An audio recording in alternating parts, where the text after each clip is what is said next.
be joined by, in presenting the Most Endangered Places List, by Katie and Keating, who both joined PPS in July. Katie is Preservation and Planning Writer, and Keating is Mary A. Gowdy Special Projects Fellow. If you get our newsletters, you have been reading their work, and I am so pleased that they joined PPS. They have made such an impact on the organization in a few months, and this work is really the building block of so much of what we do. So every year, as many people know, we invite community members to nominate places to the annual Most Endangered Places List. The list is really intended to bring attention to places that are vulnerable in the city, that are under pressure in the city, that are of special architectural, cultural, or historic significance to their communities.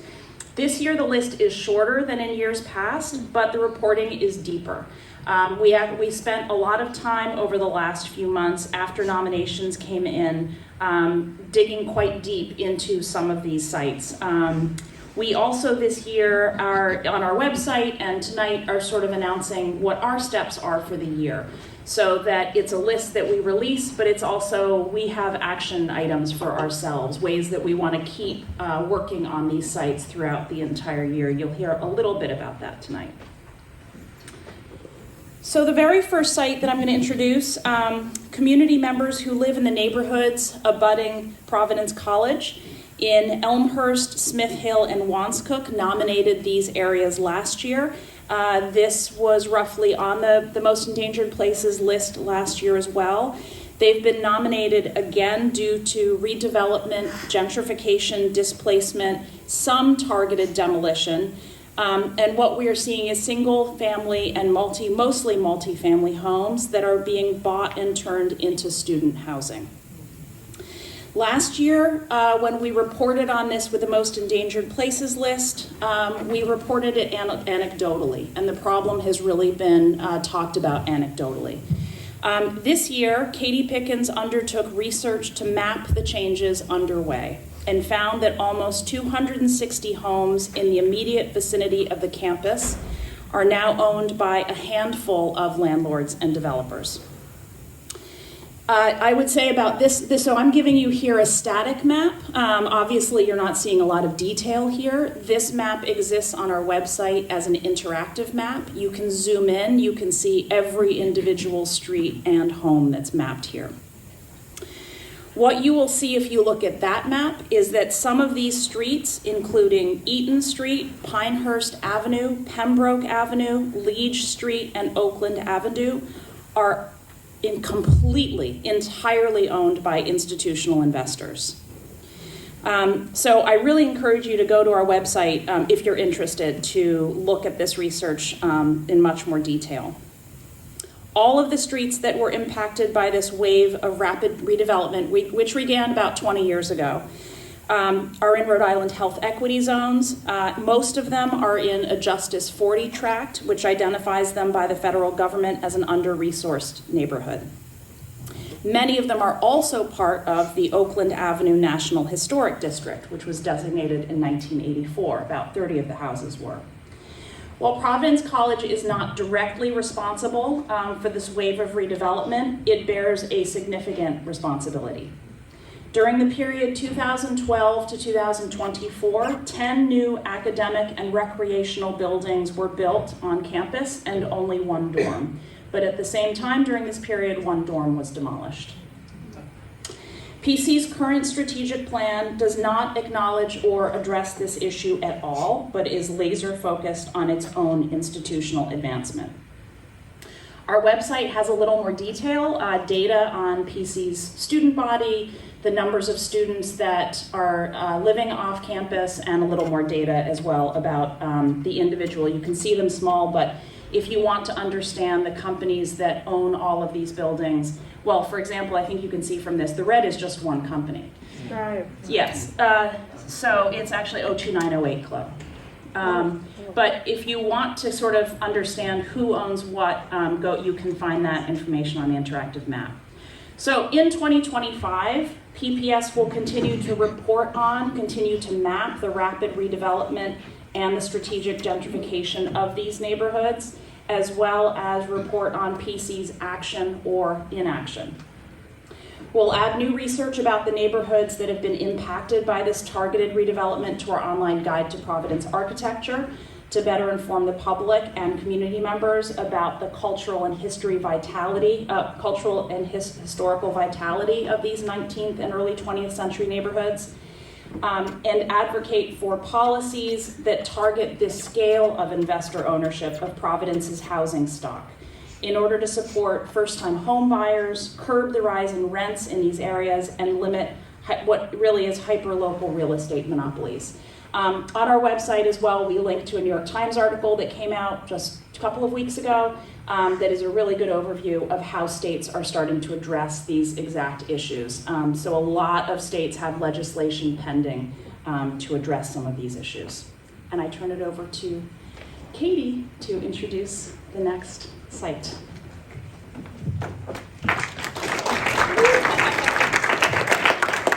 Hi everyone, I'm Katie Pickens, and I just want to thank you all for being here and for everything you do and for welcoming me to PPS. So our next MEP entry is Atlantic Mills. So Atlantic Mills was on the MEP list last year and appears again in 2025 as the complex comes closer to being purchased by a New York-based real estate developer. Atlantic Mills is listed in the city's Industrial and Commercial Buildings District, which was established in 2001. This affords the mills protection from demolition, major alterations, or large additions without the review of the city's Historic District Commission.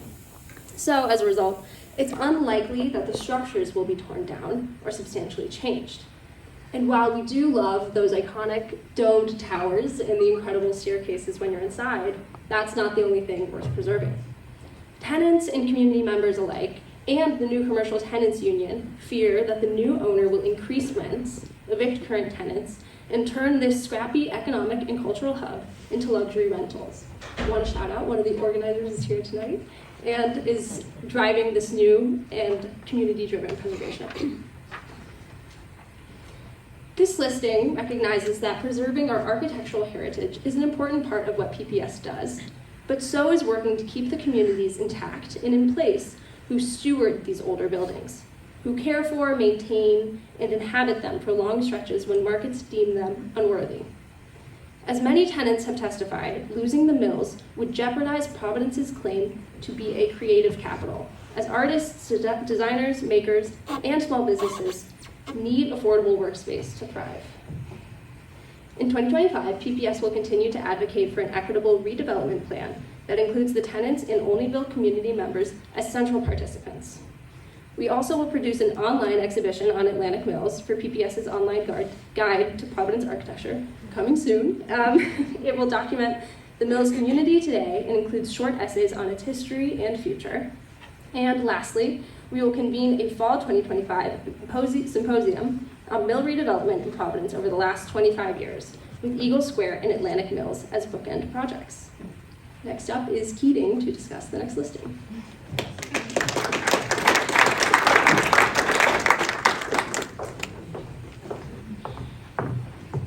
Hi everyone. My name's Keating. So next up is kind of a Most Endangered Places Hall of Famer, the Cranston Street Armory, which has been featured many, many times over the last several decades. And now in 2025, since Governor McKee terminated a redevelopment contract with Scout in the summer of 2023, no new plans have been established to redevelop the Cranston Street Armory.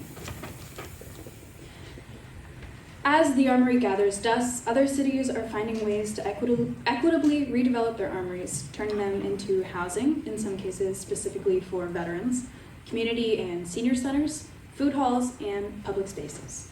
Sanders' talk tonight showed all that's possible with the right leadership.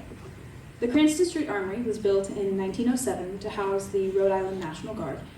From 1909 to 1981, the building was known as the Providence Civic Center and hosted a wide variety of events, including track meets, boxing matches, circuses, auto shows, inaugural balls, and political rallies.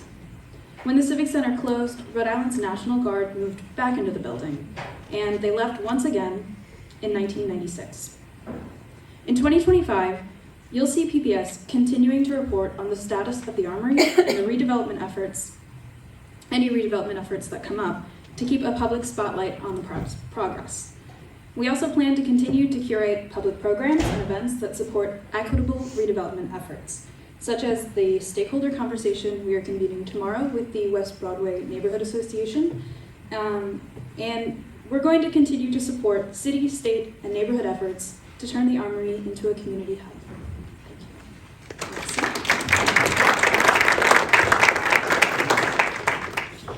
Thank you. Okay, the next listing is someone on the south side nominated Collier Point Park, but it really kind of, for us, exposed a larger question around what's called privately owned public spaces. As many probably know in this room, Collier Point Park is a privately owned 6-acre public park with waterfront access. It was designed in 1996 by William Warner Architects, and it's one of only a few coastal rights-of-way access points in South Providence. The private owners of the park, Starwood Energy, a private equity investment firm based in Greenwich, Connecticut, closed it down for a few months in 2024 after it was reportedly vandalized. That was when the nomination came in, a little after that. Though it has since been reopened, the closure highlighted the park's precarious position as what's called a privately owned public space, in planning lingo, POPs, which can suffer from restrictions on access, exclusionary surveillance or policing, and deferred maintenance. These are all very, very common in these spaces. The firm that owns the park doesn't need to be as transparent about its plans as the city needs to be with us, because it's not beholden to community members. When the park was closed down temporarily, Starwood Energy did not alert the Washington Park Neighborhood Association and didn't respond to our requests for comment or about the closure in the past, but also future plans, because again, they don't have to. Across town, another privately owned public space has faced similar problems, and that was also nominated this year. The small privately owned plaza at One Financial Plaza that is managed by CBRE, it was nominated due to a lack of maintenance on the Howard Bentray designed fountain, which has been defunct for years, as many know. That was originally designed in 1998.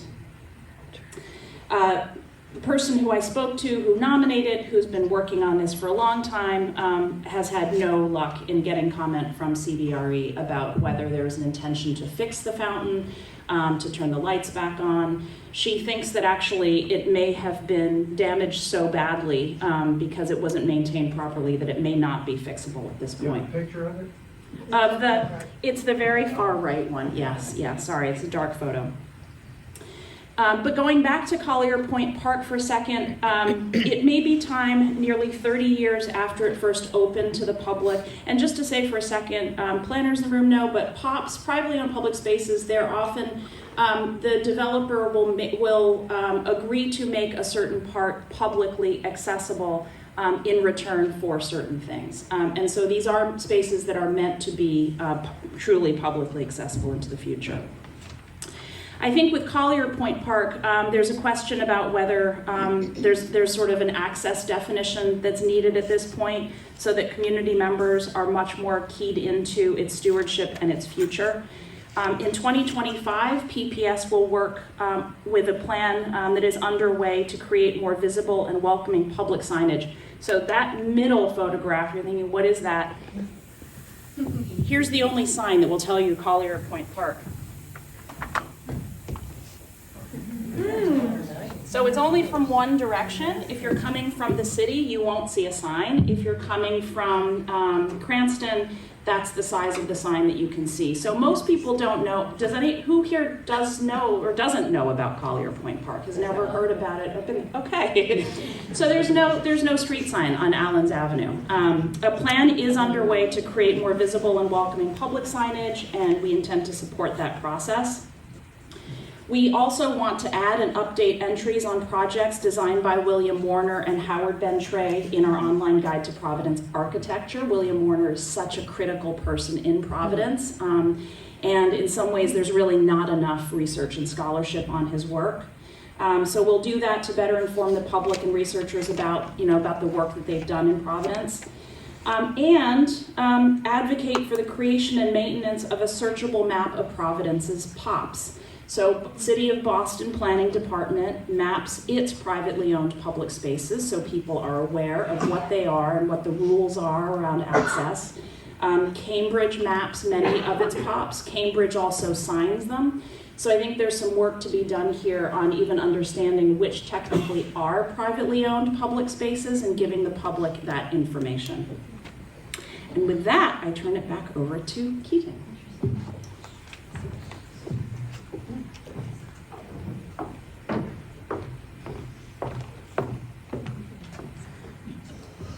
Next on our list is this lovely Queen Anne style home at 11 Higgins Avenue that's owned by the John Hope Settlement House.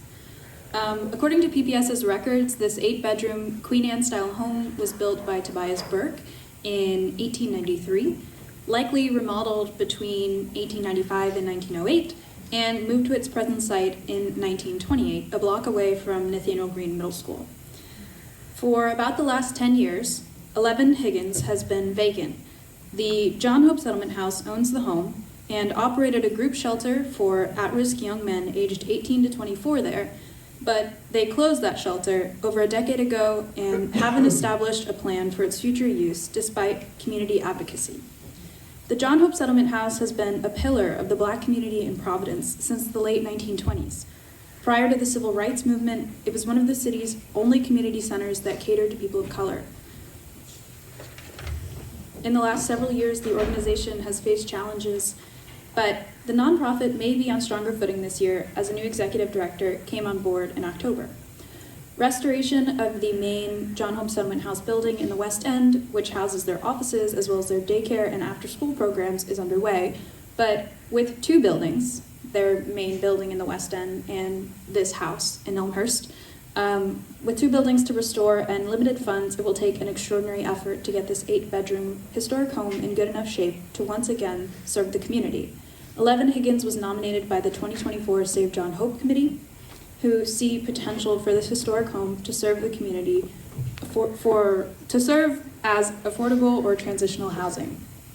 In 2025, PPS will support the adaptive reuse and restoration of this significant Providence home in partnership with John Hope Settlement House leadership and community leaders to make sure that this beautiful building may once again serve the community.